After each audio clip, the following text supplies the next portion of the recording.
합니다. 오늘도 정말 잘 오셨습니다. 하나님의 큰 은혜가 여러분 모두 위에 넘치시기를 주님의 이름으로 간절히 축복합니다. 우리 권사님들 오늘 제2권사 헌신 예배 드리는데 신앙생활 하면서 신앙생활 하는데 꼭 필요한 요소들이 어떤 것들이 있다고 생각하십니까? 물론 기도가 들어가겠죠. 또 말씀, 찬양, 헌금생활, 예배 등등 여러 가지 신앙에 꼭 필요한, 나름대로 신앙생활을 잘 하려고 애를 쓰는 사람이라면 누구나 이런 것들을 생각하게 될 것입니다. 그런데 우리 권사님들은 특별히 어때요? 그 가운데서 어떤 것이 제일 마음에 좀 부담이 되고 힘들게 느껴집니까? 물론 사람에 따라 다 조금씩 차이가 있겠지만 아마도 기도가 아닐까. 특별히 권사하면 기도하는 사람들이라는 그런 생각을 많이 하게 되는데, 내가 권사인데 좀 더 많이 기도해야 되는데 내가 기도 생활 잘하고 있는가, 내가 기도를 얼마나 하고 있는가 하는 이런 생각을 아마 안 해보신 분은 한 분도 없을 거예요. 잘 못하신 분은 제가 뭐라고 말하지 않겠지만 그런 생각조차도 안 해보신 분이 있다면 혼나야 돼. 어떻게 하면 기도 생활을 좀 더 잘할 수 있을까 하는 그런 생각을 틀림없이 해볼 거예요. 어떤 기도를 우리 하나님이 들어주실까 하는 그런 생각들. 여러분, 기도에 대해서 일반적으로 어떻게 기도해야 된다라고 여러분 알고 계십니까? 물론 거기에 정답이 있는 건 아니에요. 기도를 이렇게 해야 된다, 거기에 정답은 없어요. 어린아이와 같은 기도도 하나님은 다 들으시고 응답해 주세요. 그런데 일반적으로 기도에는 반드시 5가지 요소가 있어야 된다라고 말해요. 그 첫 번째가 찬양입니다. 기도에는 반드시 찬양이 있어야 돼요. 그리고 두 번째는 감사예요. 감사가 없는 기도는 진정한 기도라고 말할 수 없어요. 그리고 세 번째는 회개가 있어야 돼요. 하나님 앞에 기도할 때는 반드시 내가 잘못한 부분들, 연약한 부분들 회개할 수 있어야 돼요. 그리고 네 번째가 간구입니다. 이제 우리가 흔히 생각하는 기도, 하나님 앞에 뭘 구하는 것, 그건 네 번째예요. 그리고 나서 마지막으로 예수님의 이름으로 기도합니다 라는 이런 5가지 요소가 기도에서 반드시 있어야 될 그런 필수적인 요소다. 근데 여러분들이 일반적으로 여러분들이 그걸 의식을 했든지 의식하지 않았든지 대부분 그렇게 기도하고 있어요. 예를 들면 전능하신 하나님이라고 여러분이 하나님을 불렀다면 그건 찬양이죠. 전지전능하신 하나님, 또는 하늘에 계신 하나님, 또는 거룩하신 하나님, 사랑이 많으신 하나님, 다 이 찬양입니다. 그렇죠? 자연스럽게 찬양이 돼요. 그리고 나서는 어때요? 감사. 하나님, 지난 한 주간도 우리와 함께 해주시고 지켜주셔서 감사합니다. 오늘 또 이렇게 하나님 앞에 나와 예배할 수 있게 해주셔서 감사합니다. 감사가 나오죠. 그 다음에는 뭐가 나와야 돼요? 회개가 있어야 돼요. 하나님은 이렇게 나를 사랑해 주셨는데 난 하나님 밑으로 살지 못한 부분이 너무나 많이 있습니다. 용서해 주옵소서. 회개가 있어야 돼요. 그리고 나서 어떻게 해요? 간구. 하나님, 일용할 양식을 주시고 건강도 주시고 내게 여러 가지 문제들이 있는데 하나님 그런 문제들도 해결해 주시고 하나님 앞에 우리의 필요를 아뢰는 간구가 있어요. 그리고 나서는 예수님의 이름으로. 이거는 단순히 여러분이 입으로 말로만 예수님의 이름으로, 이게 중요한 게 아니고, 예수님께서 나를 위해 죽어주시지 않았으면 난 이렇게 기도할 수도 없는데, 그런 기도할 자격도 없는데 예수님께서 나를 위해 십자가에 달려 죽어주심으로 이렇게 하나님 앞에 기도할 수 있게 되었습니다. 나를 위해 대신 죽어주신 그 예수님의 이름으로, 예수님의 공로로 내가 기도합니다 하는 그런 마음, 그런 신앙 고백이 거기에 꼭 있어야 되죠. 그래서 여러분 기도할 때 혹시 정말 그것조차도 내가 생각하지 못하고 기도했다면 한번 생각해 보세요. 그러면 우리가 좀 더 잘 기도할 수 있고 빼놓지 않고 하나님이 더 기쁘게 받으실 수 있는 그런 기도를 드릴 수 있는 것이. 자, 그런데 아까도 말씀드렸던 것처럼 내가 알고 했든지 못하고 했든지 우리의 기도 속에는 대부분 이런 기도에 꼭 들어가야 될 요소들이 들어가 있어요. 그런데 기도에 이런 요소들만 들어가 있으면 그 기도가 좋은 기도, 잘한 기도, 문제가 없는 기도인가? 그런 기도를 하나님이 다 받아주시는가? 이런 요소들을 가지고 기도할 때 혹 뭐 이런 요소들 가운데 하나 빠질 수도 있어요. 그거 빠졌다고 하나님이 안 들어주시고 그러는 건 아니에요. 근데 이런 모든 요소를 갖추었다 하더라도 우리가 기도하면서 더 힘있게 우리의 기도를 하나님이 더 잘 들어주실 수 있도록 기도하기 위해서 잊지 말아야 될 한 가지 태도가 있어요. 그것은 하나님께 기도할 때 하나님이 하신 약속을 붙잡고 기도하는 것이, 하나님 이렇게 약속하셨죠? 하나님 그 약속을 이루어 주옵소서. 왜? 우리 하나님은 한 번 하신 약속은 반드시 지키시는 신실하신 분이시기 때문에 하나님은 약속을 어기실 수 없어요. 민수기 23장 19절에 말하죠. 하나님은 사람이 아니시니 거짓말을 하지 않으시고 인생이 아니시니 후회가 없으시도다. 어찌 그 말씀하신 바를 행하지 않으시며 하신 말씀을 실행하지 않으시랴. 사람은 간혹 실언을 하지만 우리 하나님이 실언하는 분이 아니다. 하나님은 사람이 아니시니 헛된 말을 하지 않는다. 한 번 하신 약속은 반드시 지키시고 반드시 이루신다. 어찌 그 하신 말씀을 실행하지 않으시겠느냐. 그러므로 우리가 하나님 앞에 힘있게 기도하기 위해서는요, 하나님이 뭐라고 말씀하셨는지 그 하나님의 약속의 말씀을 가지고 그 하나님의 약속의 말씀을 붙잡고 하나님께 기도할 때 우리가 힘있게 기도할 수 있고, 그리고 또 그 하나님은 그 기도를 기뻐하시고 들어주신다라는 사실이. 자, 오늘 본문에 보면 이런 기도의 비밀을 알고 기도한 한 사람이 나오죠. 누굽니까? 야곱입니다. 야곱은 참 허물이 많은 사람이었어요. 태어날 때부터 그랬죠. 태어날 때 쌍둥이로 태어나면서도 두 번째로 태어나는 것이 속이상에서 형의 발뒤꿈치를 잡았던 사람 아니에요. 그래서 그 이름이 야곱, 발뒤꿈치를 잡았다라는 뜻을 가진 야곱이라고 이름이 지어질 정도로 나올 때부터 참 욕심이 많고 시기가 많았던 그런 사람이었던 것 같아요. 그리고 결국은 어때요? 그때 그것을 잊지 못하고 결국은 속임수로 형의 장자권을 빼앗죠. 결국은 그로 인해서 형의 미움을 당하게 되고 형이 그를 죽이려고 하니까 고향에 살지도 못하고 삼촌 나반이 사는 하란까지 도망가서 살게 되는 그런 모습을 보게 돼요.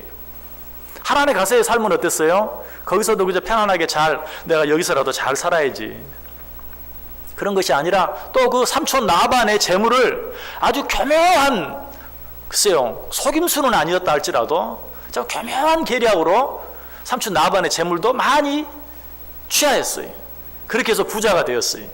참 이 야곱이라는 사람은 그렇게 약삭빠른 그런 사람이었어요. 그런데 이제 때가 되어서 자기 고향, 사실 떠나고 싶어서 떠난 게 아니죠. 형에게 죽임을 당할까 봐 무서워서 아버지, 어머니, 형을 다 떠나서 삼촌이 살고 있는 하란까지 도망왔죠. 그런데 이제 삼촌 나반의 일을 도우면서 여러 가지 많은 재물을 얻고 취한 후에 이제는 고향으로 돌아가야 되겠다라는 생각을 하고 고향으로 돌아갑니다. 고향으로 돌아가면서도 야곱의 마음은 편하지가 않아요. 왜? 형 에서가 나를 기꺼이 맞아줄까?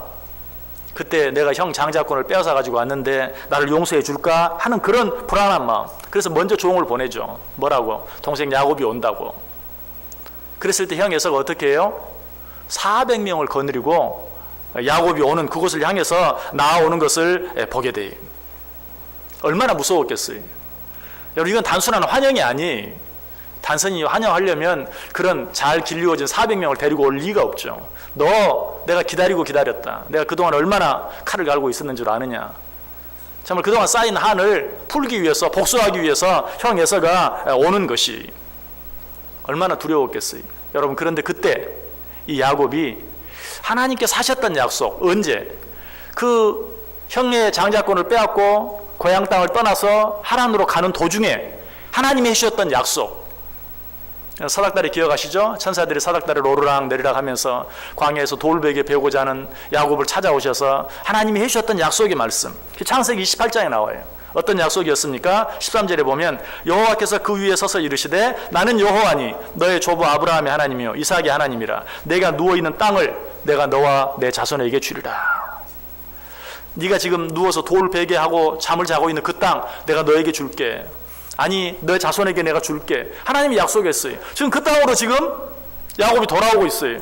그런데 형이 400명을 거느리고 쫓아나오는 거예요. 그 땅에 발도 못 붙일 것 같아요. 그러나 야곱은 그때 하나님이 하신 약속을 기억한 거예요. 하나님, 이 땅을 나와 내 자손에게 주시겠다고 약속하지 않았습니까? 또 그때 하나님이 어떻게 약속합니까? 15절에 내가 너와 함께 있어 내가 어디로 가든지 너를 지키며 너를 이끌어 이 땅으로 돌아오게 할지라. 내가 내게 허락한 것을 다 이루기까지 너를 떠나지 아니하리라. 지금 야곱은 고향 땅을 떠나서 생면부지의 땅 하란을 향해 가고 있어요. 너무 불안해요. 두려워요. 거기 가서는 잘 살 수 있을지, 아니 거기까지 잘 도착이나 할 수 있을지 걱정이 많아요. 그때 하나님 말에 두려워하지 마라. 네가 어디로 가든지 내가 너와 함께 하겠다. 그리고 반드시 이 땅으로 돌아오게 해주겠다. 내가 너에게 허락한 일을 다 이룰 때까지는 절대로 너를 떠나지 않겠다. 정말 제가 사랑하는 약속의 말씀인데 야곱이 이 약속의 말씀을 기억해낸 것이, 그리고 지금 하나님 앞에 기도해. 9절 보세요. 오늘 본문 9절. 야곱이 또 이르되 내 조부 아브라함의 하나님, 내 아버지 이삭의 하나님 여호와여, 주께서 전에 내게 명하시기를 내 고향 내 족속에게로 돌아가라. 내가 내게 은혜를 베풀리라 하셨나이다.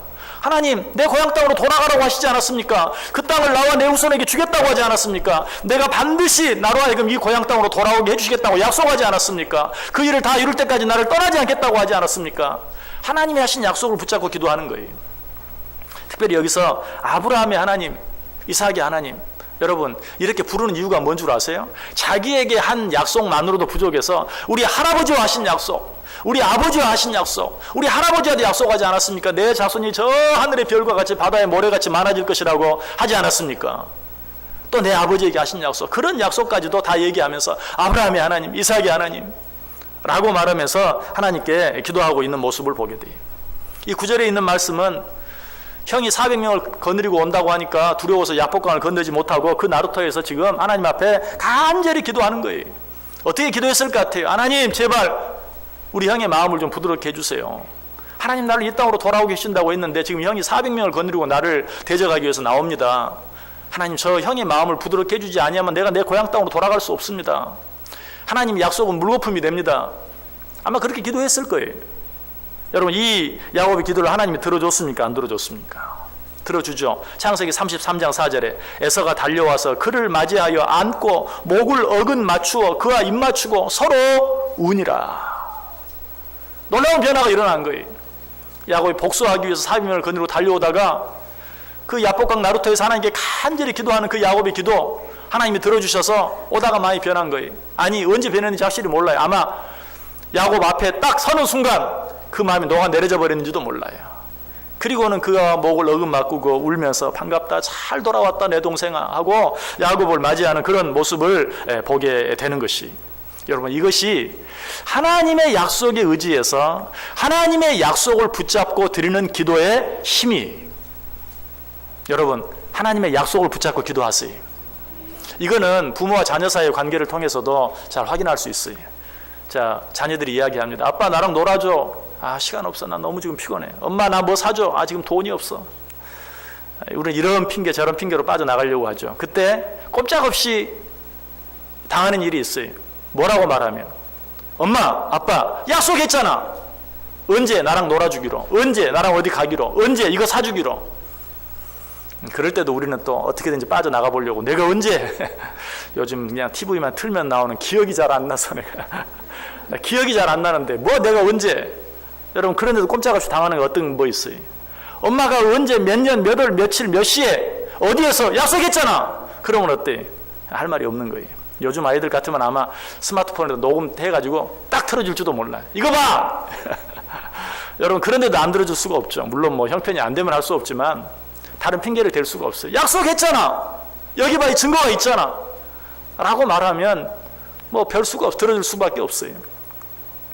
사람도 그런데 하물며 우리 하나님 어떠시겠어요? 하나님 약속하셨잖아요. 하나님 내게 말씀하셨잖아요. 하나님이 약속하신 그것 붙잡고 기도할 때 하나님께서 절대로 우리의 기도를 물리칠 수 없다는 사실이에요. 한 사람 더 이 약속을 붙잡고 기도해서 정말 하나님의 뜻을 이루어낸 사람이 있다면 우리가 오래전에 생각해 보았던 느헤미야를 생각해 볼 수 있어요. 자, 느헤미야는 고향으로부터 자기 조국이 여러 가지 어려운 가운데 있다는 그런 소식을 듣죠. 그리고 제일 먼저 어떻게 하죠? 기도해요. 기도의 사람답게 하나님께 기도해요. 그런데 그 기도를 어떻게 시작하는가? 느헤미야 1장 5절에 보면 이르되 하늘의 하나님 여호와 크고 두려우신 하나님이여 주를 사랑하고 주의 계명을 지키는 자에게 언약을 지키시며 긍휼을 베푸시는 주여 간구하나이다. 자, 내가 하나님께 기도합니다. 그러면서 하나님을 어떻게 불러요? 하늘의 하나님 여호와 크고 두려우신 하나님. 그리고 뭐라고 말해요? 언약을 지키시는 하나님이여, 약속을 지키시는 하나님이여. 하나님은 약속을 지키시는 하나님인 줄 믿습니다. 내가 이제 하나님께서 하신 약속을 붙잡고 하나님께 기도합니다. 지금 이것은 하나님 기도하기 전에 먼저 이렇게 묻는 거예요. 하나님, 당신은 약속을 지키시는 분이시지요? 하나님, 한 번 하신 약속은 반드시 지키는 분이시죠? 라고 지금 하나님께 확인하는 것이.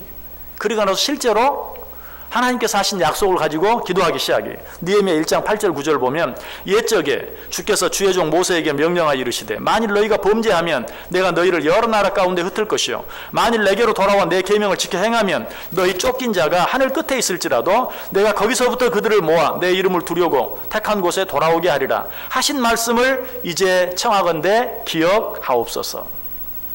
무슨 말이냐면 너희가 포로로 잡혀갔다가 너희가 회개하고 뉘우치면 내가 반드시 너희 조국으로 돌아오게 할 거야.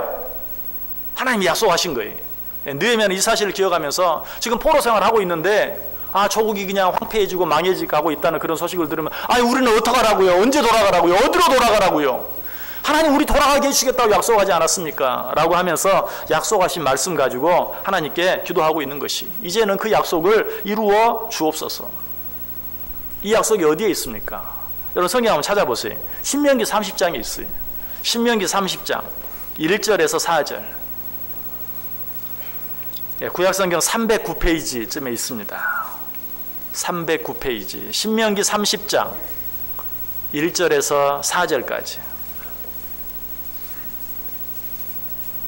신명기 30장 1절에서 4절. 우리 다 같이 한 목소리로 읽어볼까요? 내가 내게 진술한 모든 복과 저주가 내게 임함으로 내가 내 하나님 여호와로부터 쫓겨간 모든 나라 가운데서 이 일이 마음에서 기억이 나거든 너와 내 자손이 내 하나님 여호와께로 돌아와 내가 오늘 내게 명령한 것을 온전히 따라 마음을 다하고 뜻을 다하여 여호와의 말씀을 청종하면 내 하나님 여호와께서 마음을 돌이키시고 너를 긍휼히 여기사 포로에서 돌아오게 하시되 내 하나님 여호와께서 흩으신 그 모든 백성 중에서 너를 모으시리니 내 쫓겨간 자들이 하늘가에 있을지라도 내 하나님 여호와께서 거기서 너를 모으실 것이며 거기서부터 너를 이끄실 것이라. 아멘. 내 하나님 여호와께서 흩으신 그 모든 백성 중에서 너를 모으시리라. 너를 긍휼히 여기사 포로에서 돌아오게 하시리라. 하나님 그 약속 지키셔야 되잖아요. 그런데 우리 조국이 저렇게 망이 없어져 버리면 우리는 어디로 돌아갑니까? 라고 하면서 하나님께 기도하는 것이. 여러분 이 약속이 언제 주어진 줄 아세요? 신명기는 BC 1400년경에 쓰여졌어요. 그런데 느헤미야서는 BC 한 440년경에 쓰여졌어요. 몇 년의 차이가 있습니까? 1000년의 차이가 있어요. 그러니까 신명기에 나와 있는 그 약속은 느헤미야 시대로부터 1000년 전에 하나님이 하신 약속이. 그런데도 느헤미야는 어때요? 1000년이 지났든지 10,000년이 지났든지 그거는 내 알 바 아니고 하나님 약속하셨잖아요. 그 약속 지키셔야죠. 라고 마치 어제 그제 약속한 것처럼 느헤미야는 그 약속을 붙잡고 하나님께 기도하고 있는 것을 보게 되는 것이 이것이 기도의 힘이에요. 이렇게 기도하면 좀 표현이 그렇지만 우리 하나님 꼼짝 못해요. 하나님 약속하셨잖아요. 1000년 전에 약속하셨잖아요. 그 약속을 붙잡고 기도할 때 하나님께서는 반드시 들어주신다. 왜? 우리 하나님은 100년이 지나든 1000년이 지나든 결코 바뀌거나 변하는 분이 아니. 어떤 약속을 잊어버리는 분이 아니. 어떤 약속을 바꾸시는 분이 아니. 취소하는 분 아니. 아까 분명히 말했죠. 하나님은 사람이 아니시니 어찌 그 하신 말씀을 실행하지 않으시겠느냐. 부모도 자녀와 약속을 하면 지킬 줄 아는데 사람과 사람 사이에도 약속은 반드시 지켜야 된다고 우리가 생각하는데 하물며 하나님께서 어찌 약속을 어기겠느냐. 하나님의 약속은 1000년, 10,000년 지나도 반드시 지키세요. 신명기 7장 9절에 그렇게 말하죠. 그런즉 너는 알라 오직 내 하나님 여호와는 하나님이시요 신실하신 하나님이시라. 그를 사랑하고 그의 계명을 지키는 자에게는 1000대까지 그 언약을 이행하시며 인애를 베푸시느니라. 1000대까지 그 언약을 이행하시고 인애를 베푸신다라고 말하고 있어요. 1000대가 지나가려면 어때요? 한 세대가 30년으로 잡으면 1000대면 어떠? 3만 년? 1000대까지 하나님께서 그 언약을 이행하신다라고 이야기하고 있어요. 우리 하나님은 변하지 않는 분이. 야고보서 1장 17절에 말해 각양 좋은 은사와 온전한 선물이 다 위로부터 빛들의 아버지께로 내려오나니 그는 변함도 없으시고 회전하는 그림자도 없으시니라. 우리 하나님 변함이 없어요. 회전하는 그림자도 없다.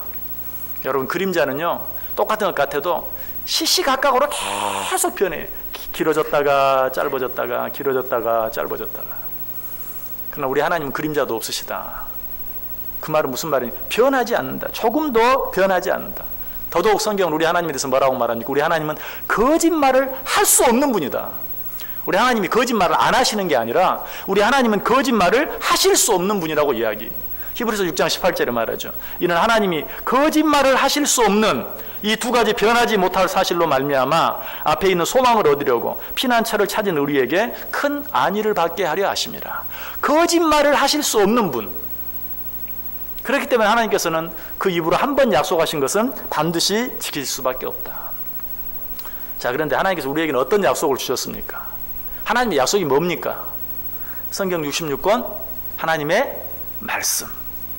신약, 구약. 이 약이 무슨 뜻이에요? 먹는 약이라는 뜻이 아니고 약속.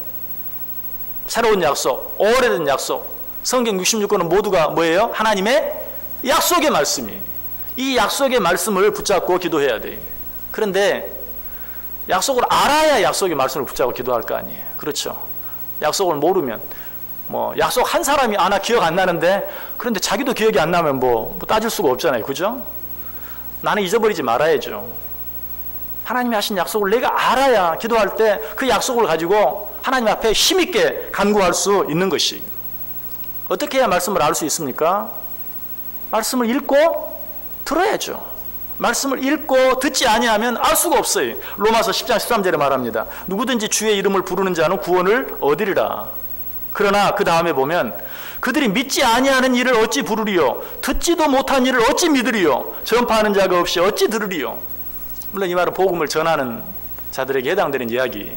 너희들이 전하지 아니하면 저 사람이 어찌 듣겠느냐? 저 사람들이 듣지 않으면 어떻게 믿을 수 있겠느냐? 우리도 마찬가지. 하나님의 말씀을 읽고 듣지 아니하면 어떻게 하나님의 약속을, 하나님께서 뭐라고 약속하셨는지 2000년, 3000년 전에 하신 그 약속을 어떻게 하셨는지 우리가 알 수가 없잖아요. 말씀을 읽고 들으라. 여러분, 말씀을 늘 읽고 들으면요, 기도하면서 저절로 말씀이 나와요. 저절로 말씀이 나와요. 하나님, 우리를 사랑하신다고, 정말 우리가 회개하면 용서해 주시겠다고, 하나님께서 우리를 축복해 주시겠다고, 우리 자녀손들에게 복을 주시겠다고, 하나님이 하신 그런 약속들이 기도하면서 저절로 나와요. 그런 말씀들을 가지고 하나님께 기도하게 되는 것이, 이런 하나님의 말씀들이 저절로 나오도록 정말 늘 하나님의 말씀을 가까이 하고 그 말씀을 읽고 듣는 일에 힘써야 한다.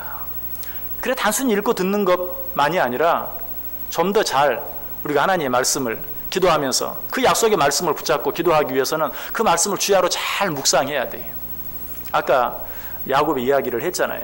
야곱이 형 집에서 몰래 장자권을 훔쳐가지고 도망가다가 광야에서 돌베개를 베고 잠을 잘 때 하나님이 나타나셔서 그에게 두려워하지 말라, 내가 너와 함께 하겠다, 네가 누운 땅을 너와 내 자손에게 주겠다, 내가 너로 하여금 반드시 이 고향으로 돌아오게 하겠다, 내가 내게 허락한 일을 다 이룰 때까지 너를 떠나지 않겠다.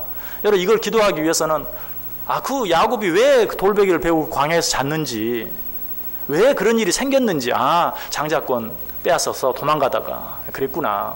그 형 타향살이 하러 가면서 하나님이 그래서 다시 언젠가는 내가 너를 꼭 고향 땅으로 돌아오게 해줄게, 이런 사실을 알아야 정말 하나님, 야곱이 그렇게 약속하신 하나님 하면서 기도할 수 있잖아요. 그냥 내용을 피상적으로만 읽으면 도대체 그 말이 무슨 말인지, 또 어쩔 때는 그냥 그 한 구절만 보면 전혀 엉뚱한 다른 내용, 하나님께서 약속하신 것과는 관계없는 그런 것들을 가지고 기도할 수 있게 되는 것이.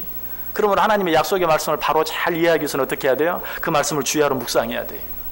그래서 여호수아 1장 8절에 이 율법책을 내 입에서 떠나지 말게 하며 주야로 그것을 묵상하여 그 안에 기록된 대로 다 지켜 행하라. 그리하면 내 길이 평탄하게 될 것이요 내가 형통하리라. 이 율법책을 내 입에서 떠나지 말게 하며 주야로 그것을 묵상하여, 주야로 그것을 묵상하여 그 가운데 기록한 대로 다 지켜 행하라. 그리하면 내 길이 평탄하게 될 것이라 내가 형통하리라. 네가 이 말씀을 주야로 묵상하여 완전히 네 말씀으로 받고 네가 하나님 앞에 그 말씀 붙잡고 내게 기도하면 내 길이 평탄하게 될 것이고 내 길이 형통하게 될 것이다 라고 하나님께서 말씀하고 있는 것이.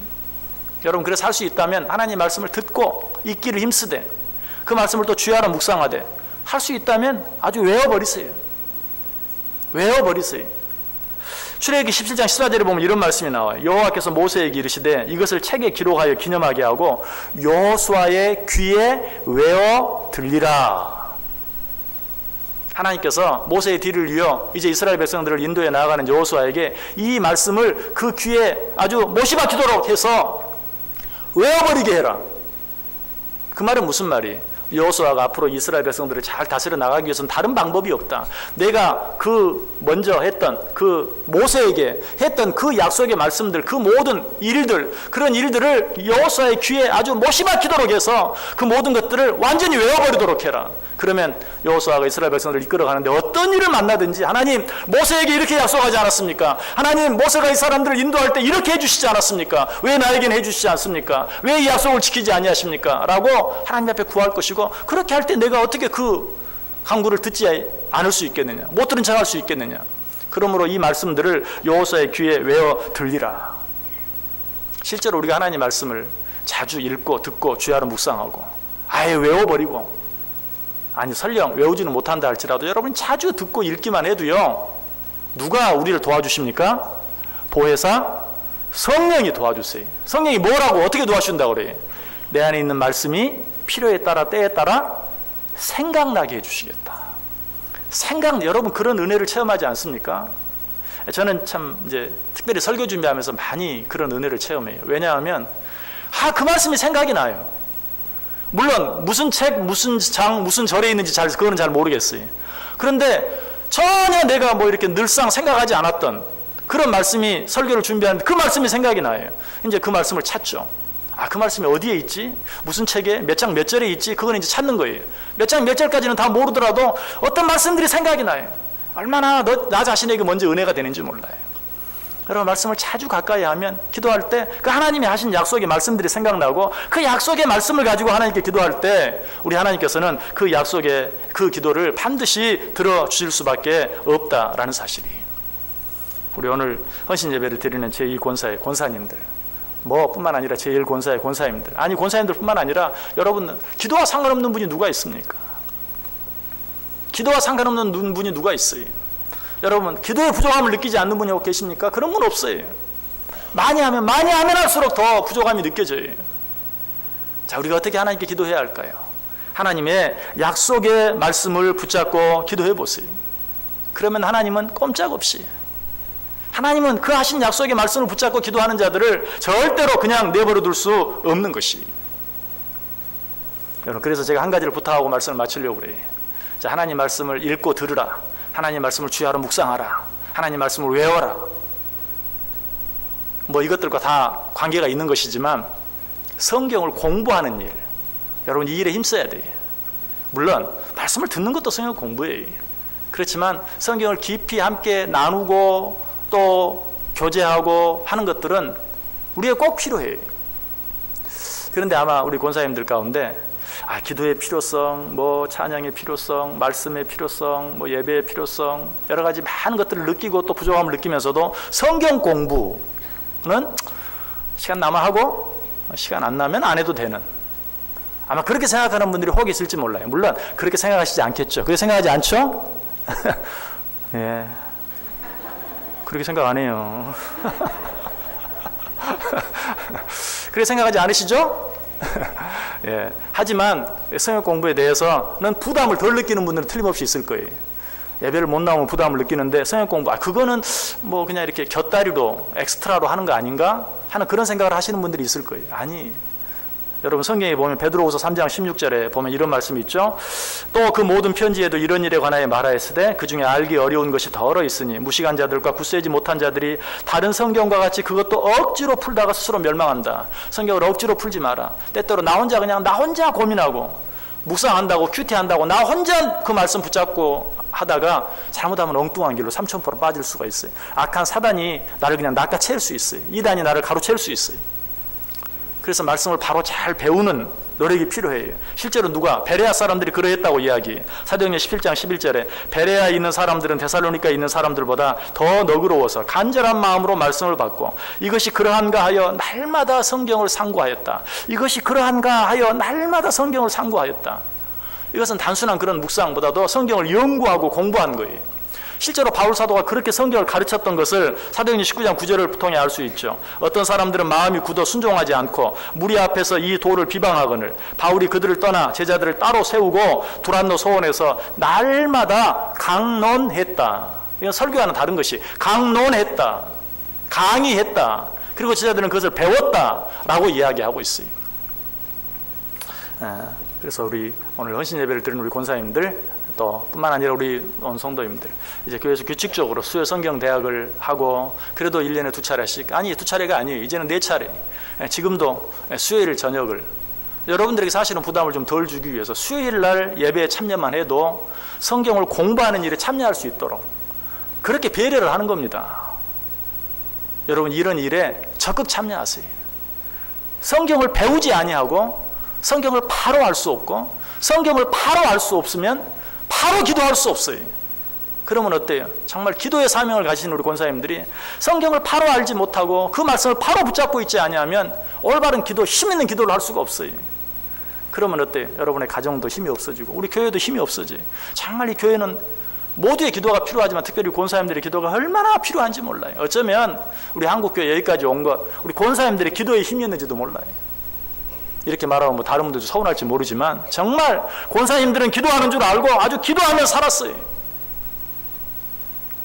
하나님의 말씀을 붙잡고 기도할 때 우리 권사님들의 기도로 말미암아 여러분 자신, 여러분의 가정 그리고 우리 교회가 잘 되고 정말 이 나라 이민족, 이 혼란 가운데 이 나라 이민족이 다시 한번 우리가 기도의 힘을 말씀 붙잡고 기도하기를 힘쓸 때 다시 한번 이 나라 이민족까지도 새로워지는 그런 은혜가 우리 가운데 넘칠 수 있게 되기를 주님의 이름으로 간절히 축원합니다. 기도하겠습니다. 하나님 감사합니다.